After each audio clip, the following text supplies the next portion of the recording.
So hello and welcome back to Strathpeffer Junction. So today we are going to have a look at installing a flashing or a constant red tail light into a coach or wagon or any other type of rolling stock where you would find a tail lamp. We're going to look at the installation of the lamp itself. We've covered making the lamps, these wee ones here, in a previous video, so I'll not go over that, but we will look at how to install a lamp. We're going to also have a look at how do we get the power from the tracks to the lamp, so we're looking at pickups. And we're also going to look at circuitry, so a bridge rectifier unit, a stay alive capacitor as well to deal with any dodgy connections in the track or any failure to get voltage through. And we'll also look at a switch as well so that we can switch the functions on and off. So that's today's video. It's the circuitry and all the other bits and pieces of installing a lamp into rolling stock. Okay, so for those of you who have come to this video via my video on the Model Railway YouTube community group, you'll know exactly what this coach is. For those of you who've come to it through another route, the coach that is the subject of this video is a special coach that is doing the rounds around the British Isles. It has been created by Paul Chapman for the Model Railway YouTube community group on Facebook, and it's doing the rounds. Now, it has come up to Strathpeffer Junction. It's the first stop right up the north of Scotland as it heads down the UK. So it's here for a few days, and while it's here, I'm going to fit a tail lamp to the coach so that it's all good and safe and compliant for the rest of its journey. Now, this is a Hornby model that the coach has been based on. I'm not going to go through taking it apart because every coach is different, every wagon is different, every tank wagon is different. But the first thing to do anyway is to take the coach apart or the wagon apart and get into it. So I'll let you do that. Once you've got the coach apart, once you've got into the innards, you can come back and look at the next steps. Okay, so I'm going to assume that you have managed to get inside your coach and you're able to have a look at what room we've got to play with and where you're going to squirrel things away. With this particular Hornby one, it's got a good sized guards compartment at the back with lots of areas that are hidden from view out with the coach, which is brilliant. Plenty scope to hide things in there. If you've got a Bachmann coach or you've got one which doesn't have such a big guards compartment, you maybe have to be creative about fitting in the capacitors and the door well, these kind of places. But anyway, what we do want to do is to identify exactly where we're going to put it. So I think what I'm going to do in this particular instance is the capacitor, will probably pop it in this wee section here, and the actual circuit board itself, which I'll cut down to size in due course, will squirrel itself away in this section here. And if I'm careful about how I fine tune it, I'll be able to hide most of it from view. And then of course at the back here, this is where the lamp itself is going to go. So now that we know we can definitely fit things in, I'm going to get rid of the gubbins that we don't need just now, and first off I'm going to look at designing the actual circuit for the track pickup, the switching and the stay alive functions. Okay, so circuitry kind of covers everything. So what is everything? What have we got? Well, we have the lights here, which the tail lamps, which I made in a previous video, and I'll add a card just here in case you've not seen that. There's the flasher unit and there's also the lamp unit. I'm going to have to cut all this down to size, but we'll come to that in a minute.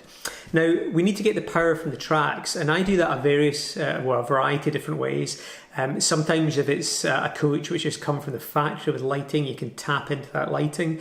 And what I quite like are the DCC Concepts spring axle pickups. They work really well. They've got low drag. The only problem with them is you normally have to customize the wheels to allow the electricity to flow from the wheels itself to the axle. So I'll cover that in another video, but what I'm going to go for in this particular one is this new DCC Concepts products, which is the pickups which are on or sprung pickups, which are on a tiny little bit of circuit board, and they're just two little, I think, phosphor bronze or brass strips, which there are little wipers, and they wipe the back of the wheels and get the electricity up there. They're very quick and simple to install. You don't have to worry about getting the electricity flowing from the wheel to the axle. They're ideal for this one, so that's what we're going to use for the pickups.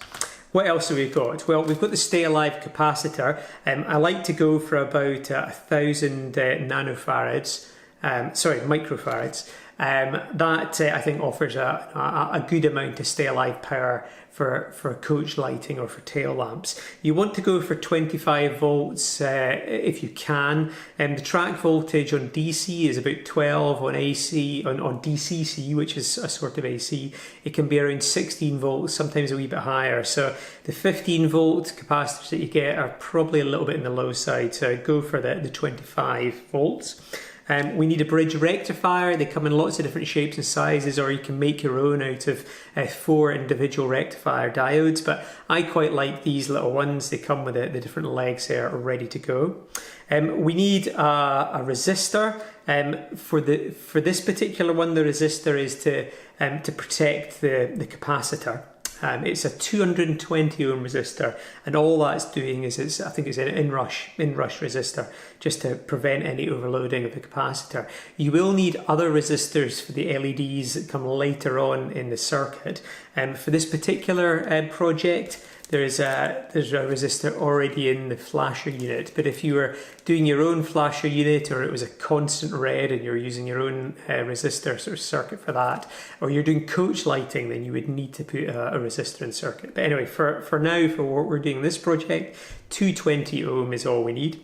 We've got the switch as well. I've got a fairly small switch here. It's probably about 1 centimetre by half a centimetre, and that'll be installed in the underside of the carriage, so we can switch the lights, the tail lamp on and off from outside.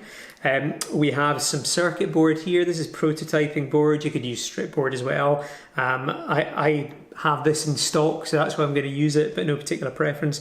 I'll cut this down to size because we only need about 1/3 of it, so that'll get cut down to size. And then I've got these mini connectors. Now I may or may not use these. I sometimes use these so that I can disconnect the circuit board itself from everything else really simply. I sometimes will put on a spare socket onto it, so if I wanted to add coach lighting, I can do that very simply by just plugging it into the existing circuitry of the tail lamp. So I may use these in due course, but anyway, this is roughly what you need. You also need other sundries like solder, some fine wire to be running things about, but, some super glue and some tools, so drills, X-Acto knives, that kind of stuff, all the normal modelling stuff. So if you've got all that in anyway, we're good to go, and we can move on to putting the circuit itself together.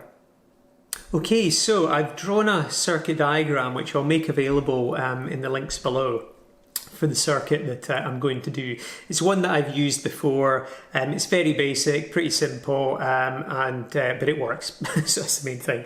So what we'll have here is we've got the power coming in from the tracks, so that could be 12 volts DC or up to 12 volts DC, depending how much juice you're feeding in, or about 16 volts AC, or sort of AC for DCC.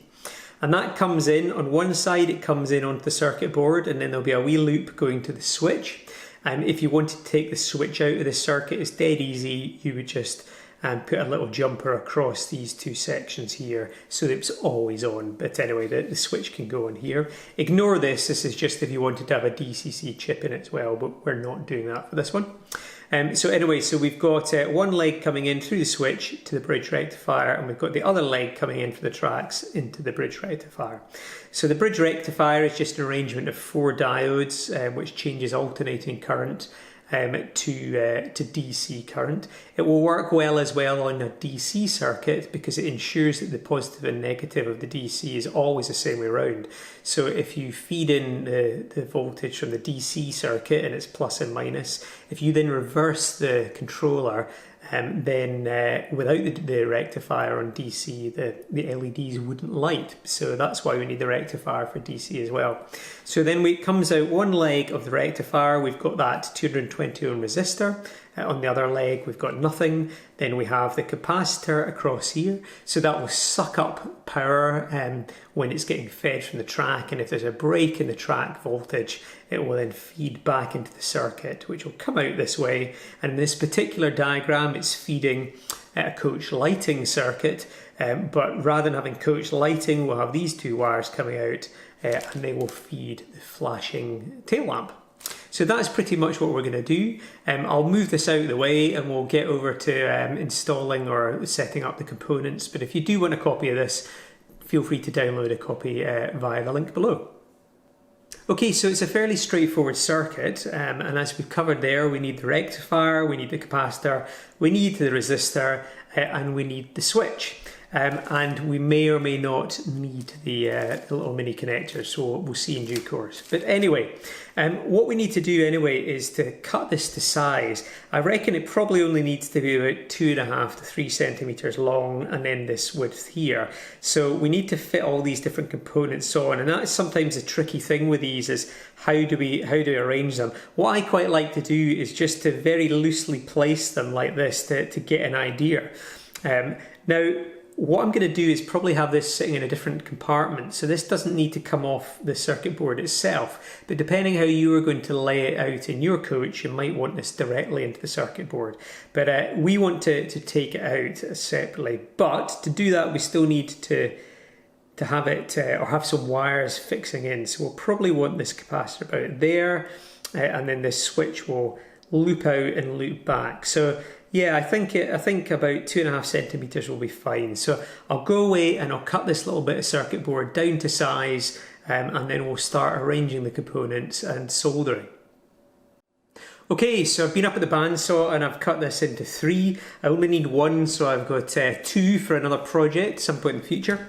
The one thing that I would say that I quite like about this particular prototyping board is that you do get these little tabs at the end, and I find that these are really useful for soldering on the positive and negative or whatever from the track, and then also a little jumper out to the switch as well. But I mean, you can easily do it with strip board as well. But anyway, so we've got this little bit here. So now we want to look at arranging the actual components onto the circuit board itself. Now, the one problem if you're using strip board or a prototyping board like this is that you sometimes have to be quite careful or creative about how you're going to route things. Now, on this prototyping board, each hole is not linked to any other hole, so you're always going to have to solder a link to the next component in the route or in the line. But it does make it easier this way because you can lay things out exactly where you want the components to be and then link between them. With strip boards, you're slightly dictated to by the fact that they run in strips. And sometimes you have to arrange the components so that they work with the copper strips. Or of course you can also cut tracks in the strips to stop voltage going to components you don't want it to. But anyway, this is what we've got. So what I want to do first anyway is just to stick on the bridge rectifier, and I think I'll probably do this 1 row back, and we'll probably just offset it very slightly. So I'll turn it around so we can see here. So we just pop it in there, 4 legs apart. These are always the tricky ones, the one with multiple legs. But anyway, there we go. Great. I'm going to try and keep this fairly compact as well, so I'll probably push the components reasonably far down. But I do always like just to keep them very slightly off the circuit board, so that there's no potential for anything to short or to touch anything that we don't want it to be touching. So there we go. Now I like to bend the legs out a little bit like this just to hold them in place, but if you've got a fancy posh board, the way you can do it is put all the components in one side, clamp the board down and turn it over, and then you can solder everything without having to worry about that. But I don't have one of those, so this is the way we're going to do it. Okay, so we've got this. This is one of the biggest components. We've got this in place. This is where we want it. So what I'd like to do now is just to solder this in place, and then we can slowly work our way around and put all the other components round about it. So I'll pop off quickly, get the soldering iron, and then we'll move on to soldering this. Okay, so I've got my soldering mat out, I've got my soldering camera, my soldering iron just off camera here.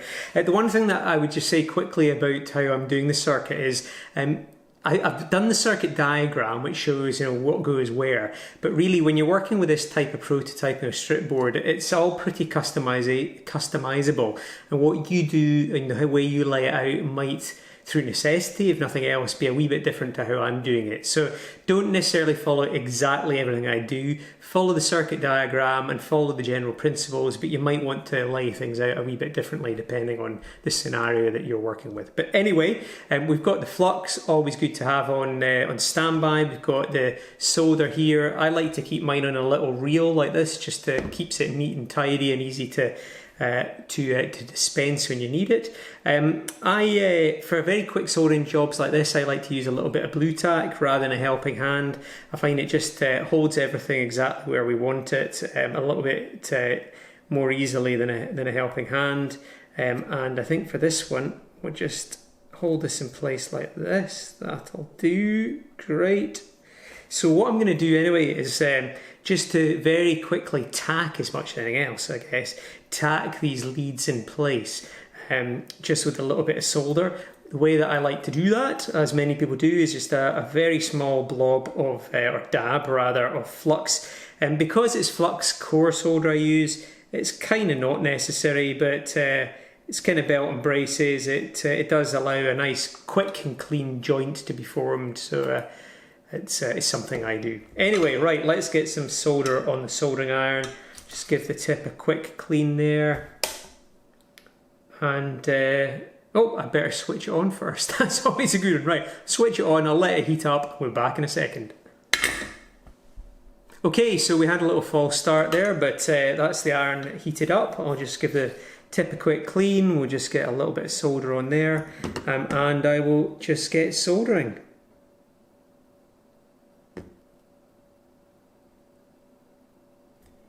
One done there.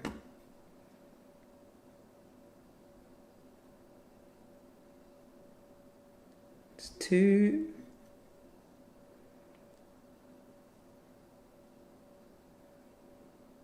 It's three.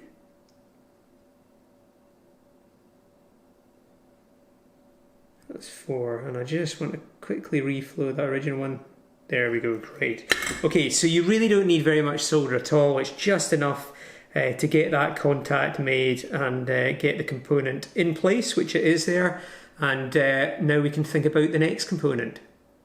Okay, now I said let's think about the next component, but actually I think what I'll do first is just to work out where we want the incoming legs for the bridge rectifier to go.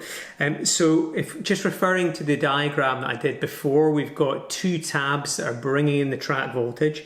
So I think we'll use this tab here and we'll use the next tab there. Now this first tab I'm going to use is direct into the bridge rectifier, and the second tab will come into the switch element of the circuit. So what we'll do first of all is want to get this leg here to this tab here.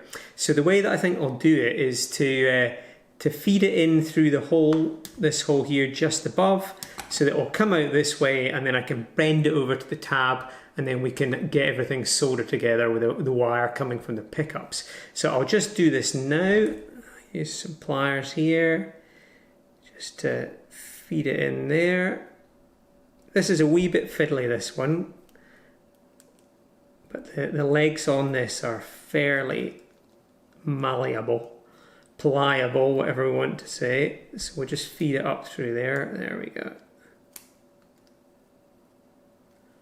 Up to there. Let's just show you what I've done anyway. So I've just fed that leg, just bent it around there, and then popped it through that hole there. And then what we can do is just bend it forward like that, so that it's coming onto that tab there. And what I'll do is just with these wee snips here, I'll just snip that back just slightly, maybe just over halfway along that tab, so there's enough room to solder, and then there's enough room to solder the pickup wire on as well. So I'll just nip that just now. There we go. And I'll keep this little leg because we'll probably make some tracks with it later on, so we'll just pop that one to one side. So that's it bent over there. What we'll do now is just stick it onto the good old bit of blue tack. We'll get a little dab of flux. Again, not totally necessary, but I like to use it just to make sure everything flows and we get a good solid joint. So bring in the soldering iron, clean the tip. There we go. I think we'll probably just we'll do it this little back one as well first. There we go, that's one done. And then I'm just going to apply heat to this. It's a slightly bigger pad, so we might need to apply a little bit more heat. There we are, that's the solder flowing well. There we go. What we're going to do is fill that whole pad up with solder like that. There we go. So that means that when we come in due course to solder in the wire from the pickups, it'll be dead easy to get a good solder joint. Right, so we've got that incoming leg soldered on that side, and what we're going to do is from the other incoming leg we're going to solder it on this far side here, and that'll allow the middle sort of tabs here to be part of this switching circuit. So we're going to do exactly the same thing, but the leg we need is opposite this one, so it's this one here, and we just need to carefully route that up and round. This is where it can get a little bit tricky on this kind of prototyping board, but we'll route it up and round, and then using these again, feed it through there and up. As I say, it can get a little bit tricky because there's an awful lot of exposed metal here that we have to make sure that we're not touching, or if we are touching, it's not then touching another component. So just do be careful when you're doing this. I think we'll be all right this time, but what you can do sometimes when you're doing this is just to slip on a little bit of heat shrink if you want to onto that, just to insulate it a little bit more. You don't necessarily need to shrink the heat shrink.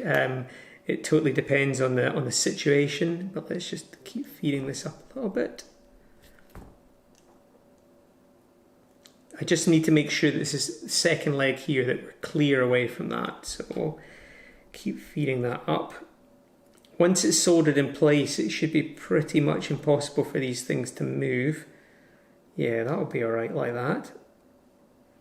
Okay, so if you can see what I've done there, we've bent this one round into there. It's coming up onto this one here. Bend that flat. Just like we did previously, we will just take these snips and just nip it off about there.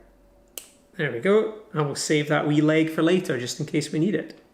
Okay, so again, just like we did before, make sure it's all in the right place. We'll get a little bit of flux.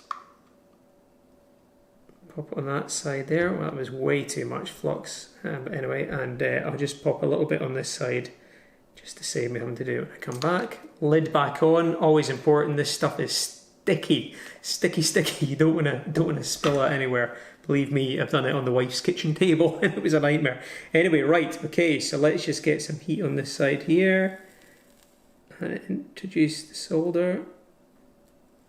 There we are, great. I'm just gonna reflow this solder joint just slightly. There we go. Brilliant. Yep, that's looking good. Let's just turn this over. And we are just going to do exactly what we did again on this side. Let's just get that in there, a bit of heat in there. Get the solder on, there we are, it's flowed there. And in here, and we'll fill that tab up so it'll make it much easier for next time. Great, brilliant, okay. So that's the incoming side of the bridge rectifier in place. All we need to do at this side is to switch or to wire in the switch circuit, but we'll leave that for the time being and we'll focus on putting together the capacitor and the resistor on this side of the circuit. Okay, so I've fed this leg, that's the positive side of the bridge rectifier, up here, up through that hole here and to there. What I'm going to do is just to very lightly solder that into place, and then I shall pop in the, let's just do it like, there we go, next one, pop in the resistor like this, and then I will solder the resistor to this little leg here, and then nip it off, and then we'll continue on our merry way down there. So that's what I'm going to do just now. Okay, so I brought the coach back into the picture and done a quick dry fit, and I think we're actually going to get away with not having to add any wires to the capacitor and just to have it wired directly in. As you can see here, it fits really snugly in that little compartment, and there's space between the inside walls and the outside wall to route the capacitor's legs through and directly fix it onto the board. So I've bent the legs where they need to go, and I shall move ahead now to getting that wired in.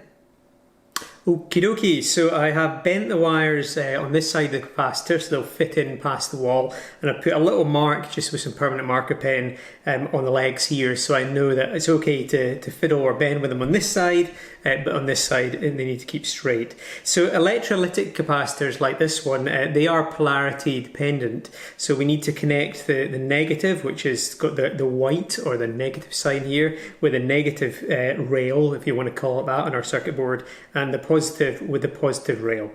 So that means that the short leg wants to come down to here, which is just as well because it's got less distance to travel. Anyone would think I maybe planned it like that, but it was a fluke this time, honest. And then this longer leg needs to traverse across over to that side there. So we'll do that now. We'll get this leg in here and that leg in there. Okay, so that's these soldered in. I'll just flip it over and we'll just nip these legs back so that it's all pretty much flush. Do that back a wee bit more, that one. I think these snips are getting towards the end of their life there, but that's all right. Okay, great. So what we now have then is we have the track power coming in. It's rectified. The voltage going to the capacitor is just dropped very slightly, or the current rather, by the resistor, and then we have the capacitor in line here, and then we have the negative and we have the positive to go to the tail lights. So I think what we'll probably do now is looking at getting the switch and the pickups from the track, and then once we've got that in place we can finally look at getting the tail lamp onto the coach and getting it wired up to this circuit.